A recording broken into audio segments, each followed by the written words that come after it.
اللہ کے نام سے شروع کرتا ہوں جو بڑا مہربان نہایت رحم کرنے والا ہے۔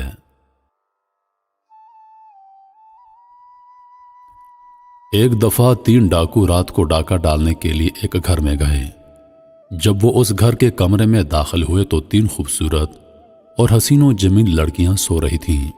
جب ڈاکو نے ان کو اکیلے دیکھا تو ان کے دل میں شیطان نے شیطانگی پیدا کر دی اور انہوں نے ان تینوں لڑکیوں کے ساتھ اس کمرے میں زبردستی زنا کرنا شروع کر دیا۔ اس کمرے میں اندھیرا اتنا زیادہ تھا کہ ان تینوں لڑکیوں کو ان لوگوں کی شکل کی پہچان نہ ہوئی اور وہ تینوں ڈاکو بھی لڑکیوں کی شکل کو نہ دیکھ سکے۔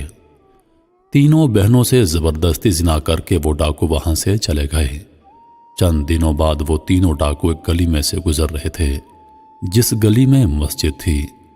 اس مسجد میں امام صاحب تقریر فرما رہے تھے کہ زنا انسان پر ایسا قرض ہے جو انسان کو ہر حال میں ادا کرنا پڑتا ہے، لیکن اگر کوئی انسان اللہ کے دروازے پر توبہ کر لے تو اللہ تعالیٰ اس کے قرض کو زائل کر دیتا ہے، لیکن شرط یہ ہے کہ سچے دل سے توبہ ہو۔ امام صاحب کی یہ بات ان کے دلوں کو جا لگی کیونکہ وہ تینوں بھی اکلوتی بہنوں کے بھائی تھے۔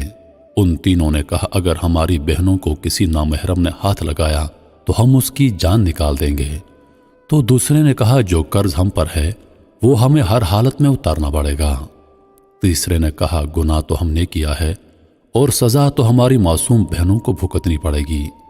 ایسے بھائی کے زندہ رہنے سے تو اچھا ہے کہ وہ پانی میں ڈوب کر مر جائے۔ اب تینوں کو اپنے گناہ کا احساس ہو گیا اور انہوں نے ایک دوسرے سے کہا کہ اس کی تلافی کیسے کی جائے۔ وہ تینوں اس گلی میں پیشمان ہو کر بیٹھ گئے۔ پھر ایک نے کہا امام صاحب کے پاس جا کر مدد لیتے ہیں۔ اس کے بعد وہ مسجد کے اندر داخل ہو گئے اور امام صاحب کو ساری صورتحال سے آگاہ کر دیا۔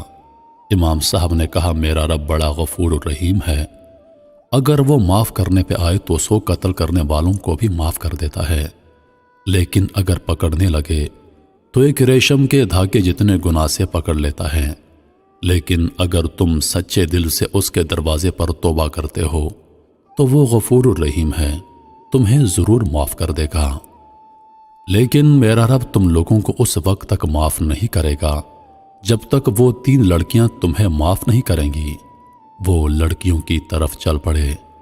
چلتے چلتے وہ ان تینوں لڑکیوں کے گھر میں پہنچ گئے۔ جب وہ تینوں ڈاکو وہاں پہنچے تو انہوں نے دروازہ کھٹکھٹایا تو ایک بہن باہر آئی، دروازہ کھولا اور پوچھا کہ تم کون ہو اور یہاں پر کیا کرنے آئے ہو؟ ان تینوں میں سے ایک نے کہا ایک ضروری کام تھا جس کو پورا کیے بنا ہمیں سکون نہیں آ رہا۔ ان کی باتوں سے لڑکی کو تسلی ملی اور وہ تینوں کو اندر لے گئی۔ جب وہ اندر داخل ہوئے تو باقی 2 بہنیں رو رہی تھیں، تو انہوں نے پوچھا کہ تم کیوں رو رہی ہو؟ کیا تمہارے ماں باپ نہیں؟ تو انہوں نے کہا کہ ہمارا ایک بزرگ باپ تھا، ایک رات وہ کسی کام سے باہر گیا تو 3 ڈاکو نے ہم پر حملہ کر دیا اور ہم تینوں کو اکیلا پا کر ہمارے ساتھ زبردستی کی، اور جب یہ خبر ہمارے بوڑھے باپ نے سنی تو وہ یہ بات برداشت نہ کر سکا اور اسی وقت اس دنیا سے رخصت ہو گیا۔ یہ سن کر ان تینوں میں سے ایک بولا کہ تم ان تینوں آدمیوں کو جانتی ہو جنہوں نے تمہارے ساتھ یہ ظلم کیا؟ تو ان تینوں نے کہا اندھیرے کمرے میں جب انہوں نے ہم سے زبردستی زنا کیا تو ہم ان کی شکل نہ پہچان سکیں۔ اگر آج وہ ہمارے سامنے آ جائیں اور ہم ان کو پہچان لیں تو ہم ان کے ٹکڑے ٹکڑے کر دیں گے، اور اس کے بعد ہم اپنے پیٹ میں پلتے ہوئے ان کے بچوں کو بھی قتل کر دیں گے، کیونکہ جن کے نامعلوم باپ کا کردار ایسا تھا تو بڑے ہو کر وہ بہت بڑے مجرم بنیں گے۔ یہ سن کر ان تینوں میں سے ایک ڈاکو نے کہا اس رات تم سے زبردستی زنا کرنے والے ہم تینوں تھے۔ یہ سن کر ان تینوں کے پیروں تلے زمین نکل گئی، اور ایک بہن نے ایک خنجر اٹھایا اور ایک ڈاکو کی گردن پر رکھ دیا اور کہا تمہاری وجہ سے ہم نے اپنے بوڑھے باپ کو کھو دیا اور ہمارے کردار کو تم نے خاک میں ملا دیا، اب تمہارا اس دنیا میں رہنے کا کوئی حق نہیں۔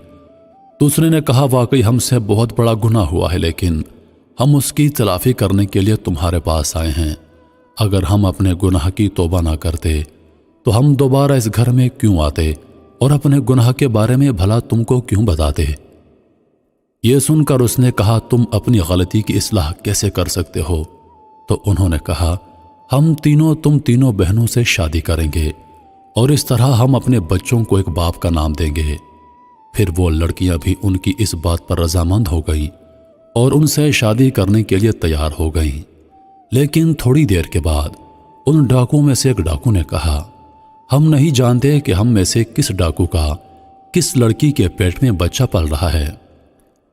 یہ بات سن کر سب پریشان ہو گئے۔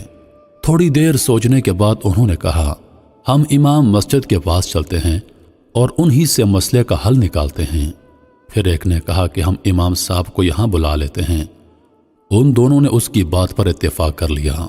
پھر ایک ڈاکو امام صاحب کو لے کر حاضر ہوا اور امام صاحب کو تمام صورتحال سے آگاہ کر دیا۔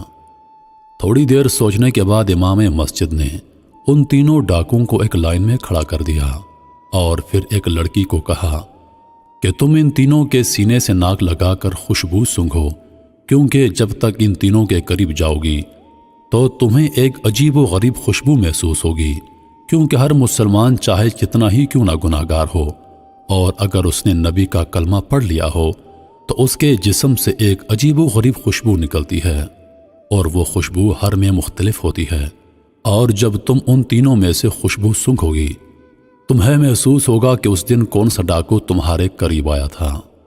یہ سن کر وہ تینوں بڑے حیران ہوئے اور پھر ایک لڑکی تینوں کے قریب گئی اور خوشبو سونگھنے کے بعد کہا امام صاحب مجھے پتا چل گیا ہے کہ اس رات یہی نوجوان میرے قریب آیا تھا۔ پھر امام صاحب نے اس لڑکی اور لڑکے کو علیحدہ بیٹھا دیا اور پھر دوسری لڑکی کو کہا کہ ان دونوں میں سے چیک کر لو اور پھر بتاؤ کہ ان میں سے کون سا شخص تھا جو تمہارے قریب آیا تھا۔